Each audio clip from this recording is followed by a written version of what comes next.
Hello everyone, मैं Meenu Samant, contractual assistant professor, Kolhan university Chaibasa. आज हम यूजी सेमेस्टर 5 के कोर पेपर 12 तथा यूजी सेमेस्टर 3 के जीई पेपर के अंतर्गत राज्य नीति के निर्देशक तत्वों के बारे में तथा उसके वर्गीकरण एवं मौलिक अधिकार से यह सिद्धांत कैसे भिन्न है, इन बातों को जानेंगे। राज्य के नीति निर्देशक तत्व। राज्य के निर्देशक तत्व संविधान के आदर्शों के पथ प्रदर्शक माने गए हैं। तो भारत संविधान के भाग 4 में अनुच्छेद 31 से 51 तक नीति निर्देशक तत्वों का उल्लेख किया गया है। तो हम राज्य के नीति निर्देशक तत्वों का उल्लेख कहाँ पा रहे हैं? भाग 4 में अनुच्छेद 36 से लेकर के 51 तक, जिसे भारतीय संविधान निर्माताओं ने आयरलैंड से लिया है।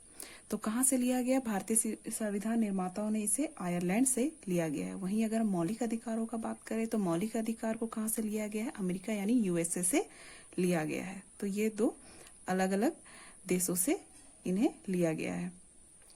भारतीय संविधान के लिए निर्देशक तत्व तेज बहादुर संप्रभु समिति ने तैयार किया गया था। तो भारतीय संविधान के लिए नीति निर्देशक तत्व किसने तैयार किया था? तेज बहादुर संप्रभु समिति ने तैयार किया था। ये दो आपके क्वेश्चन एमसीक्यू में आ सकते हैं। यह सिद्धांत देश के विभिन्न सरकारों तथा सरकारी अभिकरणों के नाम से जारी होते हैं, जो देश की शासन व्यवस्था का मौलिक तत्व है। तो जो ये सिद्धांत है वो किसके द्वारा, किसके नाम पर जारी हो रहे हैं? विभिन्न सरकारों तथा सरकारी अभिकरणों के नाम से जारी होते हैं। या हम दूसरे शब्दों में क्या कह सकते हैं? यह कार्यपालिका व्यवस्थापिका को दिया गया निर्देश होता है, जिसके अनुसार वह इन आदेशों का प्रयोग कर अपने सिद्धांतों का पूरा पालन करा सके। तो इससे एकदम क्लियर हो जा रहा है कि राज्य के नीति निर्देशक तत्व किसे आदेश दे रहा है? कार्यपालिका और व्यवस्थापिका को का निर्देश होता है और उसको आदेश देता है कि इसका प्रयोग वो समाज के लिए करे,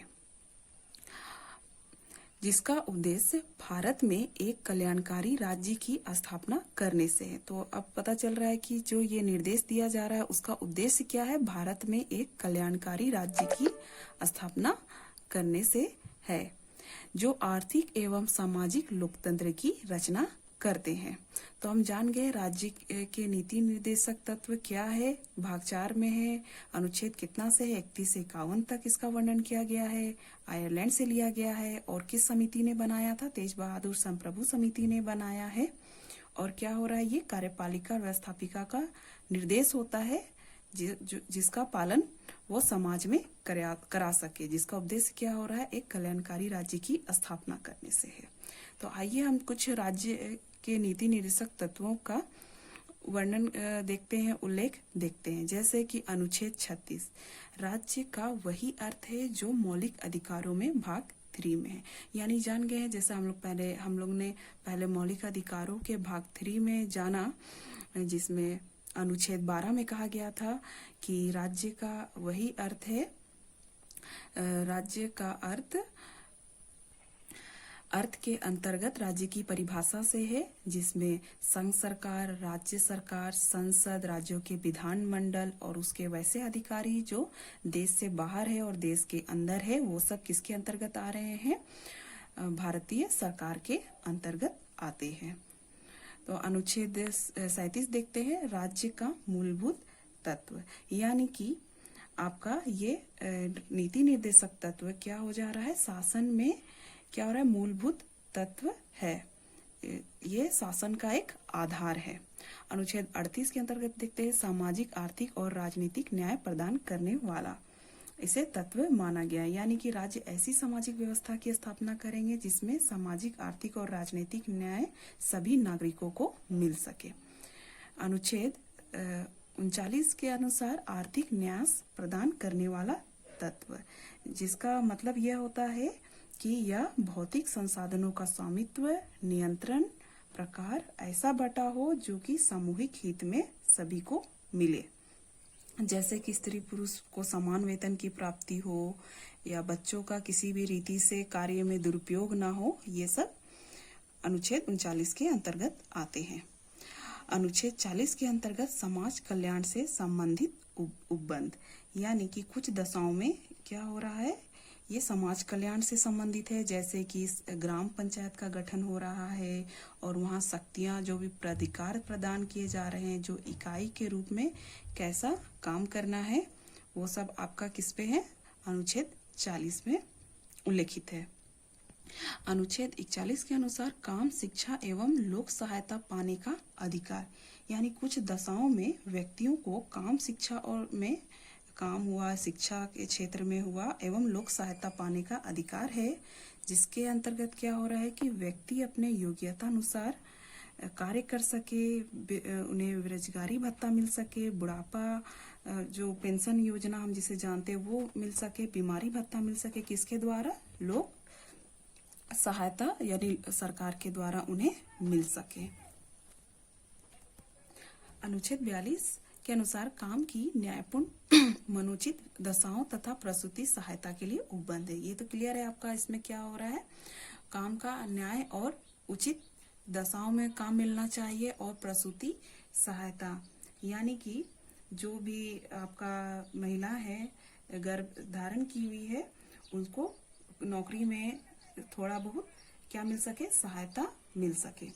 अनुच्छेद 43 के अंतर्गत कामगारों के लिए निर्वाह मजदूरी आदि, यानी कि जो भी कामगार होते हैं, जो भी श्रमिक होते हैं, उसको एक अच्छा जीवन और एक सुनिश्चित काम की दशाओं की व्यवस्था करता है।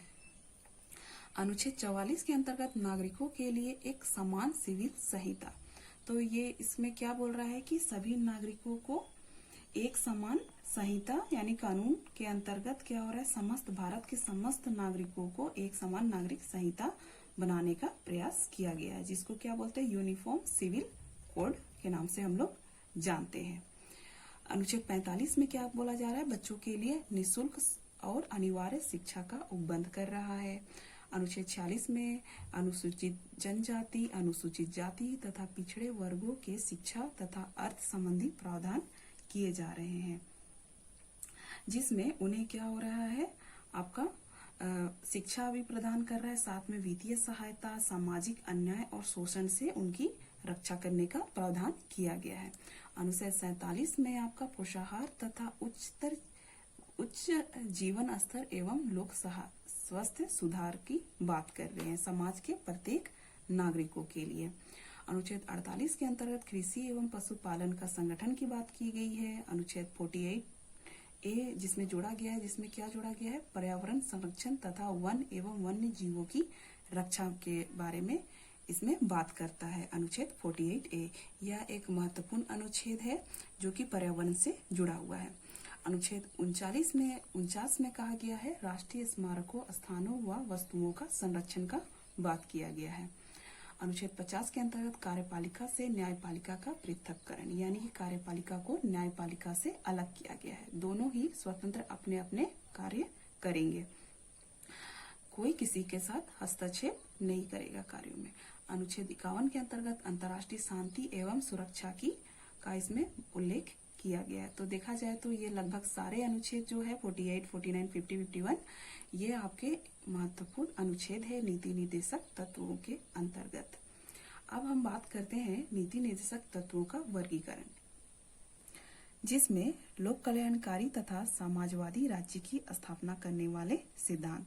इसके अंतर्गत क्या बोला जा रहा है, भारतीय संविधान के निर्माताओं का उद्देश्य हमेशा से ही लोक कल्याणकारी एवं समाजवादी राज्य की स्थापना से रहा है। तो इस दृष्टि से इन सिद्धांतों को आर्थिक और सामाजिक न्याय की व्यवस्था पर बल दिया गया है, जिसमें हम देख सकते हैं अनुच्छेद 38, अनुच्छेद 39, अनुच्छेद 43 आदि इन सिद्धांतों के अंतर्गत आते हैं, जिसमें सामाजिक व्यवस्था, सामान्य न्याय, निःशुल्क विधि सहायता, काम की न्यायपूर्ण मनोचित दशाएं तथा प्रसूति सहायता शामिल है।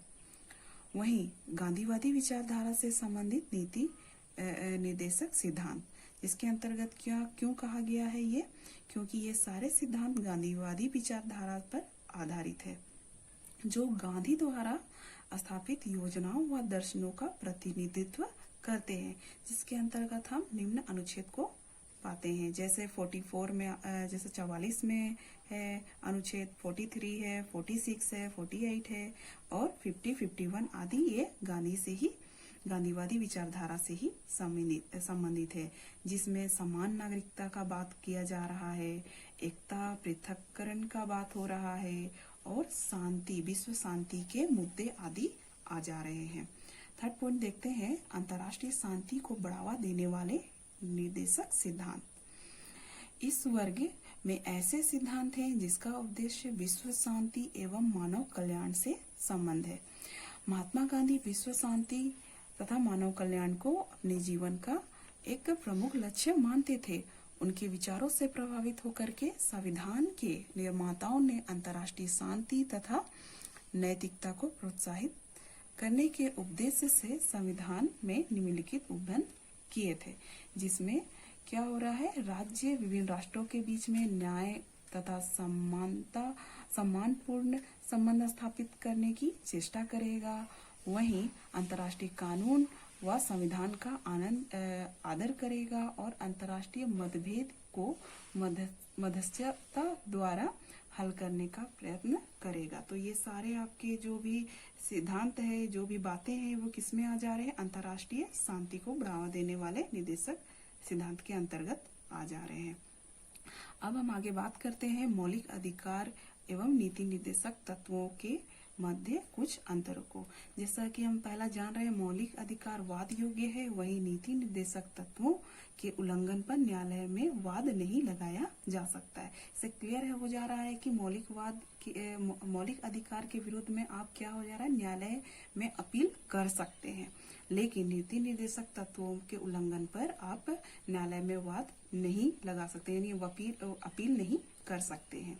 सेकंड देखते हैं, मौलिक अधिकारों की प्रकृति नकारात्मक है, मतलब कि उसके नकारात्मक उसका प्रकृति दिख रहा है। कैसे दिख रहा है, इसमें अगर कोई व्यक्ति के साथ अगर कुछ थोड़ा भी ये हो रहा है, गलत हो रहा है, तो क्या हो रहा है, व्यक्ति सीधा अपील कर रहा है। वहीं नीति निर्देशक तत्व सकारात्मक है। सकारात्मक कैसे हो रहा है, ये समाज कल्याण से संबंधित है और राज्य के पक्ष में ये सारे नीति निर्देशक तत्व शामिल है। मौलिक अधिकार व्यक्ति से संबंधित होता है, वही नीति निर्देशक तत्व किससे संबंधित है, राज्य की नीति से संबंधित है। फोर्थ है, मौलिक अधिकार देश में प्रजातांत्रिक प्रणाली यानी लोकतंत्र की स्थापना करता है, वही नीति निर्देशक तत्व कल्याणकारी समाज की स्थापना कर रहा है। ये पूरे समाज के उत्थान का काम कर रहा है और ये लोकतंत्र की स्थापना कर रहा है। और लास्ट पॉइंट देखते हैं, मौलिक अधिकारों पर कुछ प्रतिबंध लगाए जा सकते हैं, वही नीति निर्देशक तत्वों पर प्रतिबंध नहीं लगाया जा सकता है। तो कैसे मौलिक अधिकारों पर कुछ प्रतिबंध, जैसे आपातकाल स्थिति में विचारों की स्वतंत्रता व के आधार पर कुछ प्रतिबंध लग सकता है, मगर नीति निर्देशक तत्व चूंकि यह संवैधानिक आपका आदेश है, तो ये सब में आपका कोई प्रतिबंध नहीं लग सकता है। तो ये सारे हम देख चुके हैं, उसका व्याख्या कर चुके हैं, कैसे नीति निर्देशक कौन कौन से है इसमें, और इसके वर्गीकरण को देख चुके हैं। तो इस आधार पर हम जान गए हैं कि राज्य के नीति निर्देशक तत्व क्या है और इसका वर्गीकरण किन आधारों पर हुआ है, इनमें किन किन अंतरे पाए गए हैं मौलिक और नीति निर्देशक तत्वों के बीच में। धन्यवाद।